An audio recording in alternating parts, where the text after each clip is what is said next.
Antes de comenzar esta conferencia-concierto que cerrará la jornada que hemos dedicado a recuperar la figura de Timoteo López Pamblanco, me gustaría agradecer el esfuerzo que han hecho los compañeros y amigos Frederic, Marcial, Salva y Elvira para preparar unas ponencias tan interesantes y tan amenas como creo que han sido.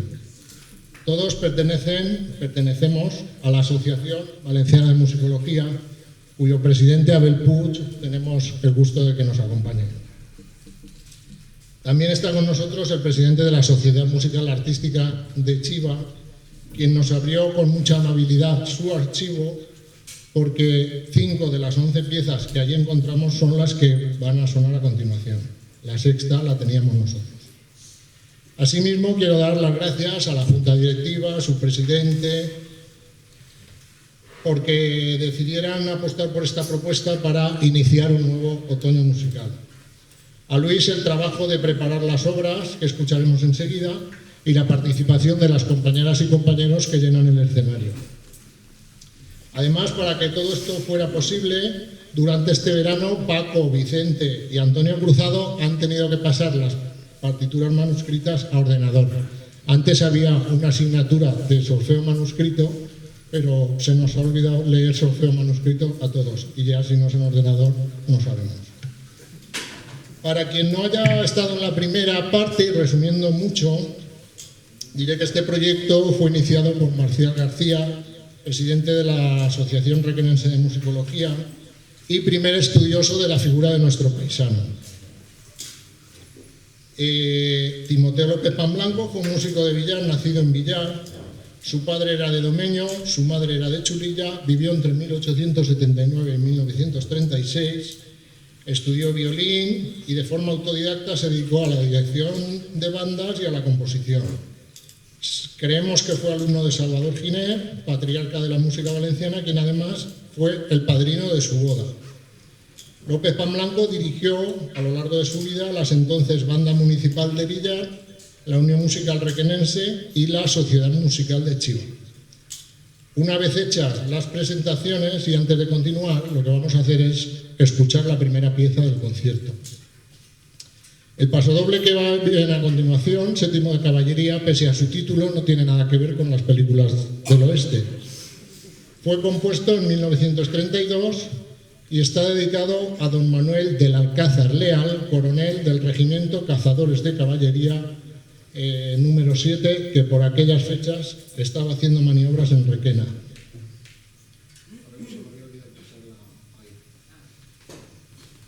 Según el diario Las Provincias, el estreno del pasodoble obtuvo tanto éxito que se tuvo que repetir. Para que suene el Séptimo de Caballería, lo que voy a hacer ahora es llamar al escenario a nuestro director, Luis Serrano Alarcón.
Bueno, pues con esa cita de la Marcha de la Ciudad de Valencia, una pieza que se interpreta cada 9 de octubre cuando baja la señora por el balcón del Ayuntamiento de Valencia, cerraba Lope Pamblanco el pasodoble séptimo de caballería.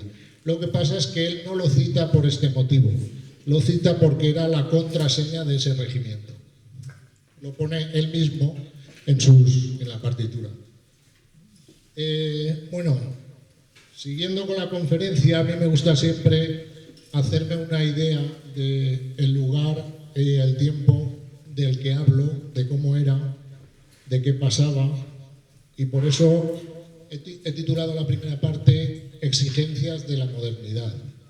Lo que antes la doctora Elvira Sensi hablaba de democratización de la cultura, en Villar se ve un proceso muy interesante y a mi juicio muy claro de modernización.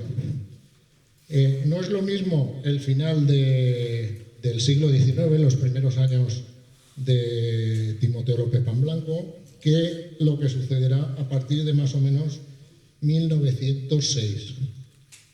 Por ejemplo, el 7 de septiembre de 1884 se reunía la corporación municipal para tomar precauciones, pues se veía venir una grave epidemia, el cólera.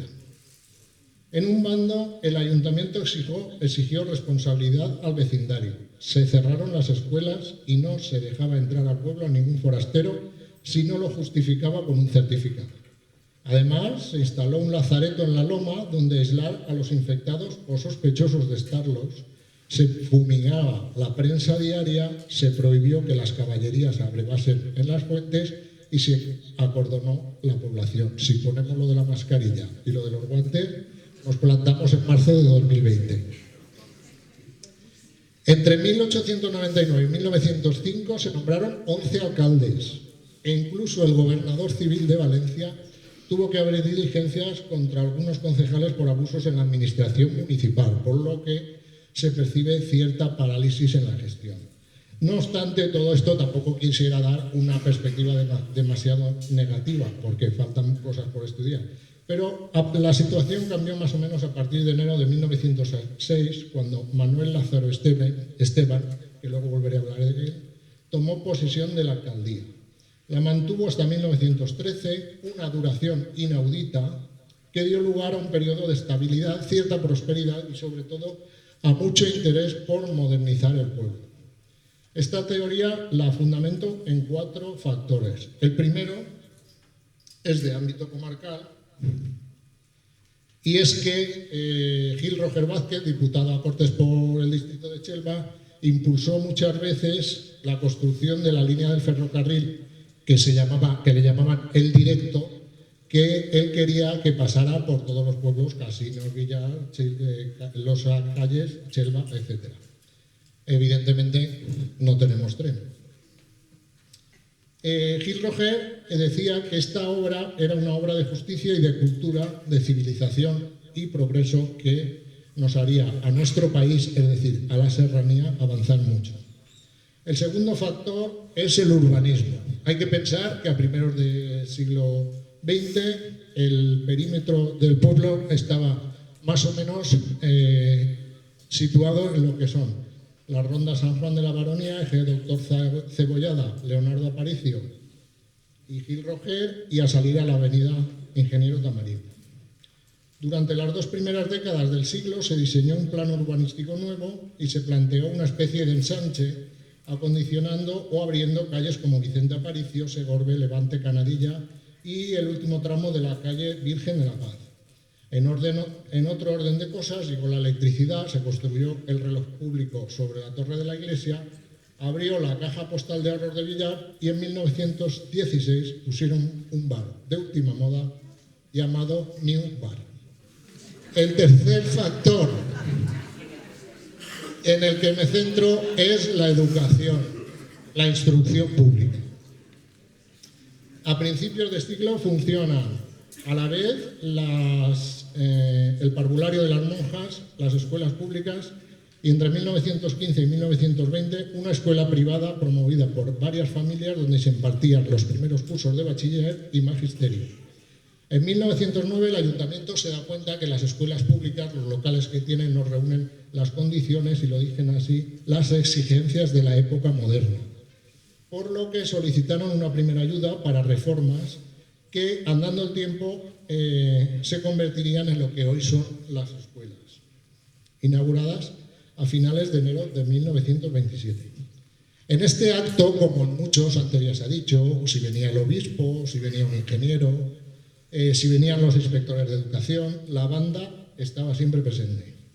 En este acto de inauguración de las escuelas estuvo presente la banda, pero ya no la dirigía López Pamblanco. Y la música, luego hablaré de varias músicas, es el cuarto factor que completa esa teoría mía de la modernidad.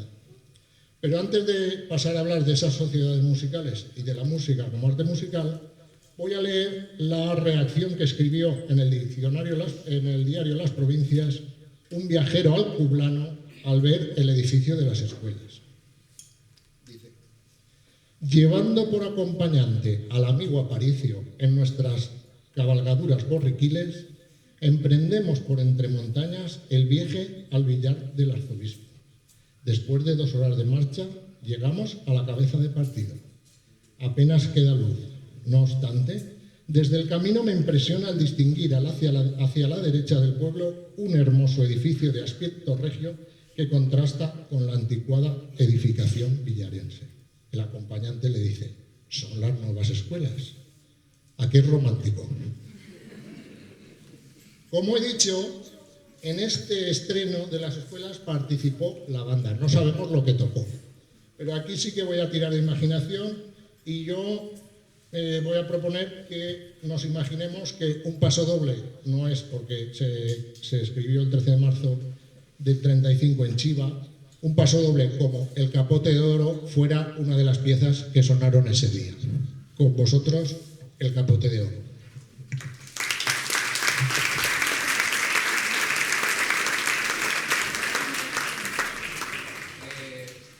Tengo el gusto de invitar para dirigir este paso doble a nuestro compañero José Antonio.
No sé si sucederá en otros pueblos, pero en Villar el apelativo por el que se nombra popularmente a la banda o a la sociedad musical es la música, así, la música.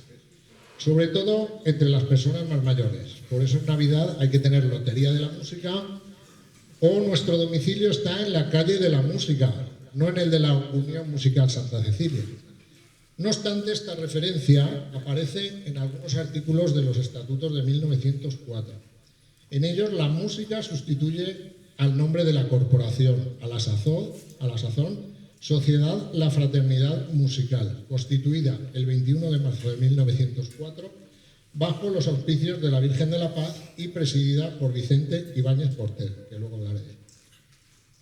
Este dato lo conocíamos porque Paco Fabregat nos hizo llegar una copia de dichos estatutos en la celebración del 50 aniversario de la fusión de las bandas. Lo que no sabíamos es que en 1915 esta sociedad se refunda y se forma otra que se llama Sociedad Musical La Unión. Esto en las actas municipales no se ve porque siempre aparece la denominación genérica y sobre todo más práctica de banda municipal. Bueno, siempre no. El secretario en 1920 le debió pasar lo que a nosotros con las reformas educativas, que a la que ha pasado un tiempo estás acordándote de los términos de las dos anteriores. El secretario del ayuntamiento apuntó banda musical la Fraternal Villarense cuando ese nombre ya no existía. Y yo creo que se debió confundir con un sindicato que se fundó en 1913, que era el sindicato obrero La Fraternal. Por tanto, este hombre hizo ahí un poco de lío. La primera y única vez que el gentilicio villarense se aplica a una sociedad musical fue en 1927, cuando se constituyó la Unión Musical Villarense, la vieja. De ella se escindiría la Banda Santa Cecilia o Música Nueva, en principio en 1900, bueno, esto eran los estatutos, esto las sociedades. Siempre se ha dicho que la escisión fue en 1929, pero yo empiezo a pensar que a lo mejor cambiar esa denominación 2 años antes es porque ya las bandas se habían separado. No, de momento eso no lo podemos saber porque luego la Banda Santa Cecilia, la nueva, en el libro de asociaciones aparece muy tarde, aparece en octubre de 1945, con lo cual es difícil de saber. Por prensa sí que hay noticias, pero aparecen más tarde. Luego, volviendo un poco atrás, Vicente Ibáñez Porter hizo las veces de director a finales del siglo XIX, un músico de la casa. Y entre 1900 y 1902 se ocupó ese cargo Rafael Aguilar Montagut, que tampoco teníamos noticia de este señor, ni sabemos nada más.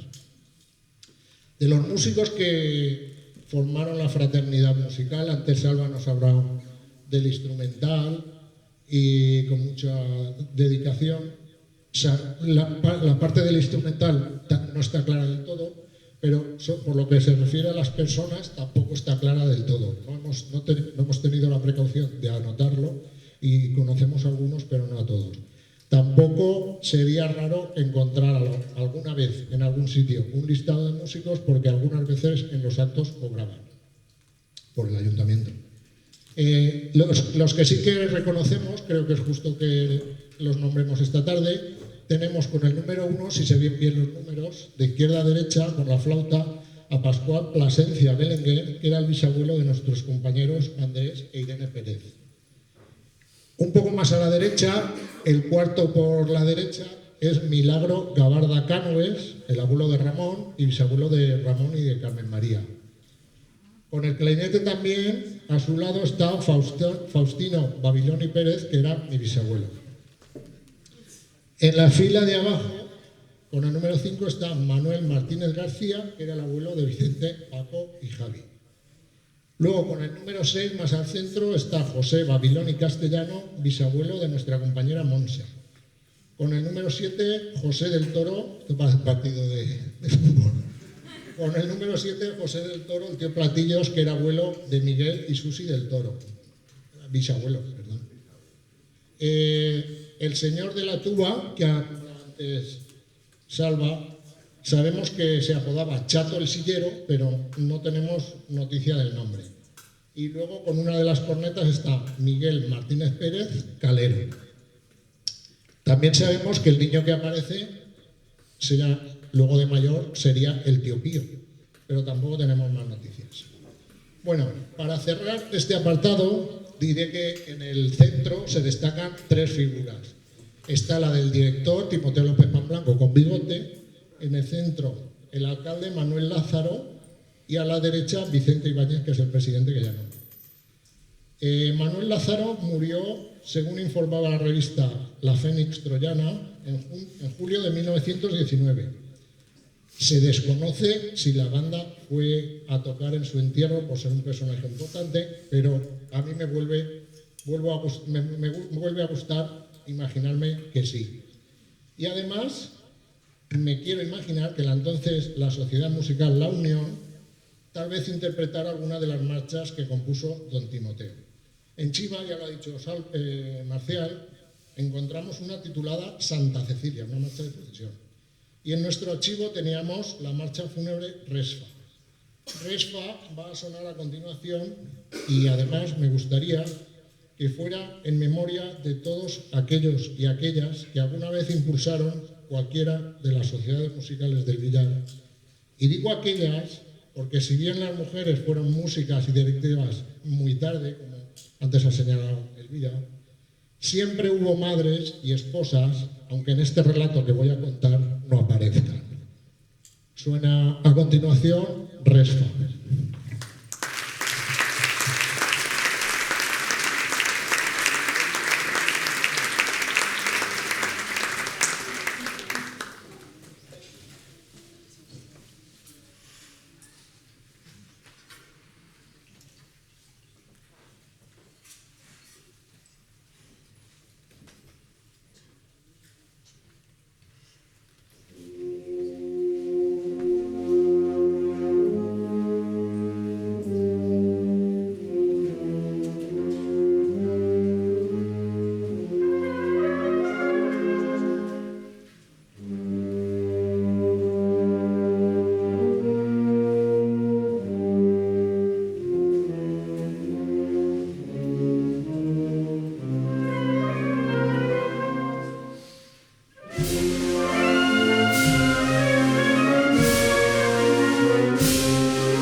Por lo bonita que es esta marcha, no me extraña que los músicos, o sea, los músicos y los familiares de los músicos la pidieran cuando la banda aún iba a tocar a los entierros. Se toca esta marcha, además las partituras se nota que estuvieran muy tocadas. Bueno, antes de seguir, quisiera decir que se me ha olvidado en la lista que he dicho antes, de músicos, me parece que me he saltado a Vicente Ródenas Tomás, que es el bisabuelo de mis amigos Pascual y Javi. Creo que me lo he saltado. Si me lo he saltado, lo digo. Bueno. Bien. Hemos visto cómo era el pueblo, cómo eran las sociedades, pero ¿sabemos cómo era Timoteo? ¿Podemos saber con su música y con lo que nos ha dejado, con lo que tenemos, cómo era? Yo creo que sí. Timoteo López Pamblanco se hizo cargo de la fraternidad musical en 1906, pero no es hasta el año siguiente, 1907, cuando lo nombran director con cargo al presupuesto municipal, igual que el secretario, el sereno, todo lo demás. Como decía, la cercanía al alcalde Manuel Lázaro debió ser máxima porque en esta época se incrementaron las actuaciones de la banda con serenatas y bailes del domingo. Como decía Elvira, la música empezaba a salir más a la calle, empezaba a mercantilizarse más, y además de las fiestas de guardar, claro. Algo parecido hizo después con estas serenatas Timoteo en Requena con los conciertos populares. En el presupuesto de 1908 aparecía una partida destinada al cambio de uniformes de la banda porque el ayuntamiento lo pagaba todo. No han venido. Pero parece ser que se desestimó. No obstante, pienso que la foto que hemos visto varias veces se debió a una ocasión importante que bien pudiera ser el estreno de esos trajes, aunque luego no se consignaran las actas. Como digo, el consistorio pagaba la compra y reparación de instrumentos, los accesorios, el alquiler del local, que ocupaba el número 23 de la calle Ancha, el primer piso, que viene a ser, si los números no se han corrido mucho, donde está ahora el Royal. Si los números no se han corrido mucho. Y otro dato que no conocíamos, o se conocía pero poco, es que en 1909 la banda municipal de Villar fue invitada a un certamen en Chelva. Lo convocaron porque se estrenaba la Plaza de Toros. A este certamen acudieron la banda de Villar, la de Losa, Chelva y Tueja. Sale en las provincias la noticia, pero yo no sé si es que al redactor el resultado no le vino bien, porque no lo puso. No sabemos quién ganó. Solo sabemos porque Vicente Gabarda recuerda que cuando la musical estaba en el Rullo, en la banda vieja, había un pergamino que no hemos encontrado en ninguna de las 4 bandas que ponía que Villar obtuvo el 3er premio. No sabemos los primeros ni el último. A la luz de estos datos es claro que Timoteo López Pamblanco animó la actividad musical de Villar, modernizando la banda y democratizando, como decíamos antes, la cultura musical y la cultura en general. Pero yendo más allá, ¿qué sabemos, qué podemos saber de él? Pues yo creo que era un hombre con sentido del humor, porque en el 7º de caballería, si han percibido por el medio, aparece un trote que rompe toda la línea del paso doble, es muy zarzuelero además, y yo creo que él era ahí así pues como un poco de guasa, un trote dentro de una marcha militar.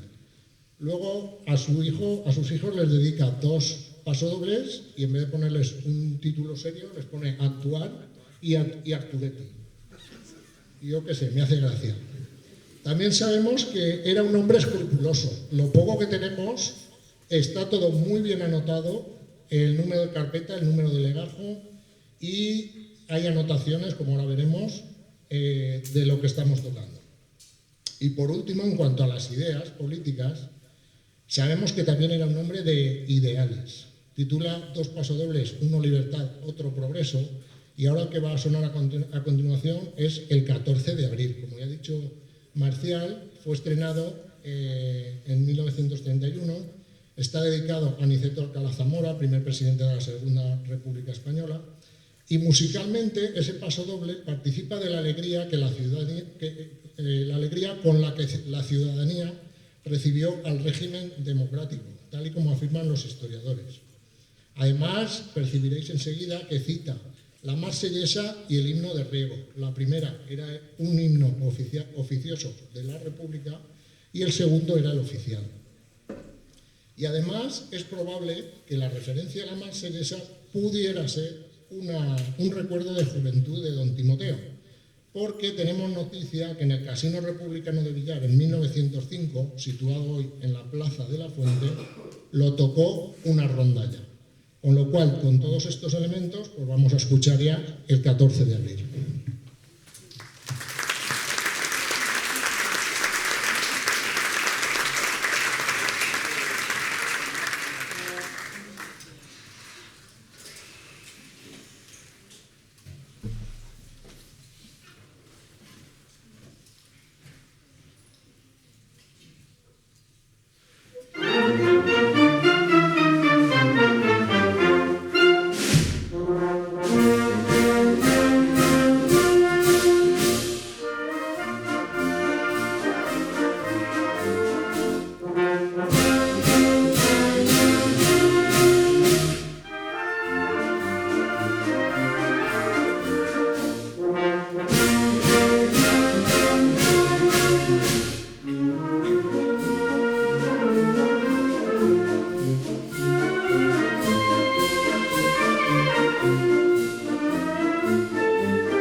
Me ha parecido ir por allá detrás, viva la República, no os cortéis. Bueno, al hilo de la Marsellesa y de sus sones, también vienen apareciendo todo el rato palabras libertad, fraternidad, fraternidad musical, que estamos moviéndonos todo el rato en la ideología o en el pensamiento del famoso libertad, igualdad y fraternidad que se gritaron en todas las revoluciones liberales durante los siglos XIX y XX. Bien, y si López Pan Blanco se aumentó o hizo crecer a la banda de Villar, también fue porque él estaba al día siempre de cuanto ocurría en el mundo musical, tanto en composición como en relaciones. Antes Salva nos ha hablado del maestro Ricardo Villa, luego lo contaré otra vez para quien no estaba. Otra de las sorpresas en estar al día, otra de las sorpresas que nos llevamos en el archivo de Chiva, es que entre sus papeles había otro pasodoble que no está firmado por él, que se titula Fermín Galán. No sabemos la fecha de composición, pero resulta que pasodoble editado igual que el 14 de abril por Mundial Música, su autor es José Chapa Sánchez. En tiempos de la República era secretario del Juzgado de Calles y era simpatizante socialista.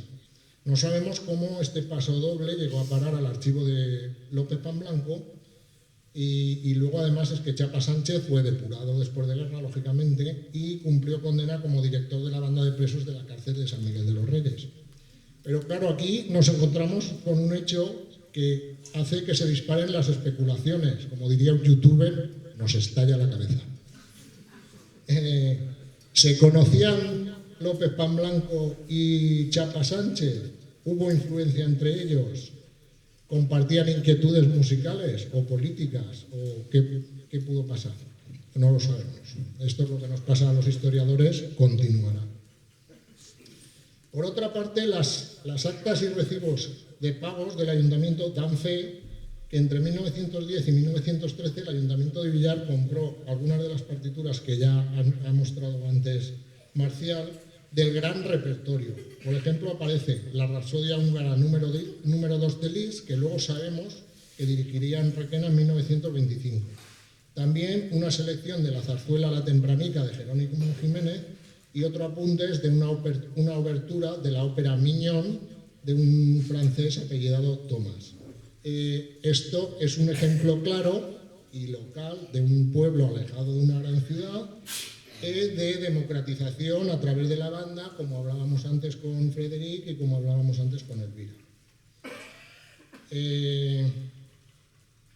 Afortunadamente sí tenemos la pieza que vamos a tocar, lógicamente si no, no la podríamos tocar, que se titula Fantasía sobre temas de zarzuela, fechada en Villar en 1906. Y esto es importante porque nos aproxima mucho a cómo era aquella banda, como antes ha explicado también Salva, y en la banda de la foto, que está saliendo toda la tarde.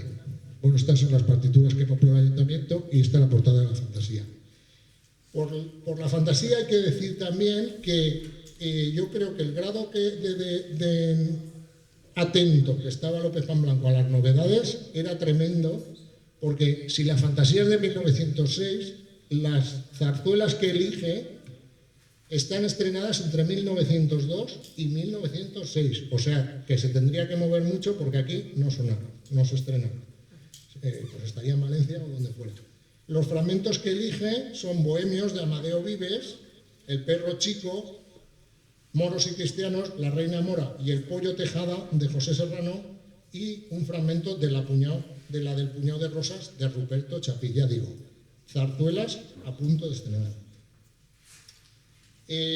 Por último decir que tampoco el final que elige, lo voy a chafar un poco, pero yo creo que así se entenderá mejor. El final que elige en esta Fantasía de las zarzuelas creo que tampoco es casual, porque es un pasacalle que pertenece a la zarzuela Bohemios, en el que el coro canta a la loca pasión, al amor y otra vez a la libertad. Suena ya fantasía sobre temas de zarzuela.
Bueno, pues con ese amor y libertad terminaba López Pamblanco su selección de zarzuelas. Vamos a ir acabando y para acabar hay que explicar cómo López Pamblanco, después de 18 años, dejó la banda municipal de Villar y por qué. Parece bastante claro porque a partir de 1916 el ayuntamiento, el ayuntamiento entra en una especie de crisis. Hay una crisis agrícola y pues recaudan menos. Es verdad que en 1923 López Pamblanco ya se había presentado a las pruebas de director de la banda municipal de Sueca y mucho antes, en 1907, había querido ser músico militar, pero no lo consiguió. O sea que si duró tanto tiempo, podía haber no ha sido así, pero por lo que se deduce de las fuentes es que en esa crisis, a partir de 1916, se fue acentuando, porque luego es muy claro, en 1923 ya apuntan que se pagan las deudas a la banda del año anterior y en enero de ese año hay una reunión de la Junta Directiva con el Ayuntamiento para ver qué pasaba con las fiestas de la Virgen de la Paz. No sabemos qué pasó, pero dicen que quedaron bastante deslucidas a pesar de que hubo vecinos que las costearon. La última anotación que encontramos en las actas del Ayuntamiento aparece el nombre de Timoteo López Pamblanco el 20 de febrero de 1924, con lo cual es fácil pensar que esa misma primavera o ese verano ya estaba en Requena. En Requena, como ha contado antes, no lo vamos a volver a contar, Marcial muy bien, las actuaciones al frente de la banda están muy bien documentadas porque es una ciudad grande y tenía prensa. Allí López Pamblanco siguió creciendo, siguió relacionándose, siguió componiendo mucho y al final, pues por las desavenencias que fueran, se trasladó a Chiva, donde murió el 11 de febrero de 1936. La última palabra la va a tener Timoteo López Pamblanco. Escucharemos el pasodoble Flores y Mantillas. Pero para concluir diré que estamos ante una figura que desconocíamos y que tuvo su importancia. También los pueblos pequeños, las cosas pequeñas, la historia de las cosas pequeñas cuenta. López Pamblanco tuvo su importancia en el mundo musical valenciano y estatal. Bueno, no he dicho antes, me he quedado con lo de la Gran Fantasía Española. Frederic, director de Enclau de Vents, la subió, nuestra famosa Gran Fantasía Española, está en su plataforma, porque López Pamblanco fue uno de los que colaboró cuando al maestro Villa en Madrid le hicieron un homenaje porque falleció. Él, como ha contado Marcia también, donó 100 ejemplares del 14 de abril para su venta, para costear esos gastos. En las composiciones que conocemos de López Pamblanco dejó entrever su pensamiento, yo creo que muy claramente, y como director renovó no solo el repertorio, sino también la actividad de la sociedad y de una población que se desperezaba a los avatares del siglo XX. Timoteo López Pamblanco pudo ser un Ricardo Dorado o un Mariano San Miguel. Estos autores son los autores de las marchas de procesión que tocamos todos los veranos y que las tocan todas las bandas de España. Pues eso. López Pamblanco pudo ser uno de ellos. ¿Por qué no lo fue? No lo sabemos. Ahora estamos en el momento de reivindicar su figura y rescatar lo que podemos. Para eso sería bueno que el Ayuntamiento, pues una de sus ediciones, en libro o en disco, se la dedicara al compositor. De su impronta personal tampoco cabe duda, porque sabemos que algunos músicos fueron a su entierro, a Chiva, cuando falleció, y esto ya hacía 12 años que ya no estaba aquí. Por lo tanto, Timoteo López Pamblanco marcó la idiosincrasia de quienes vinieron después y es un personaje que ahí lo tenemos.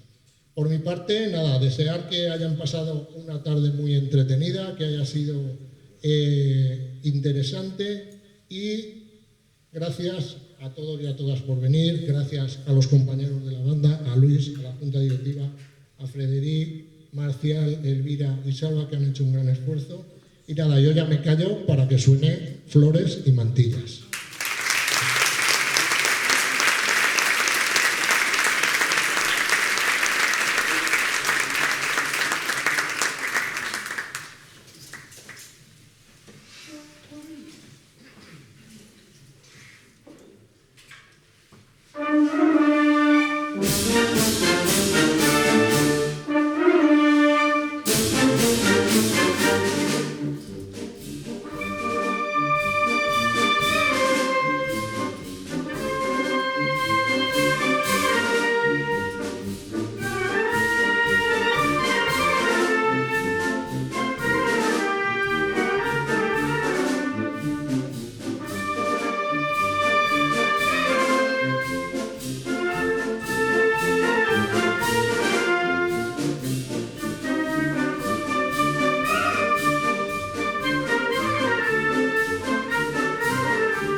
Thank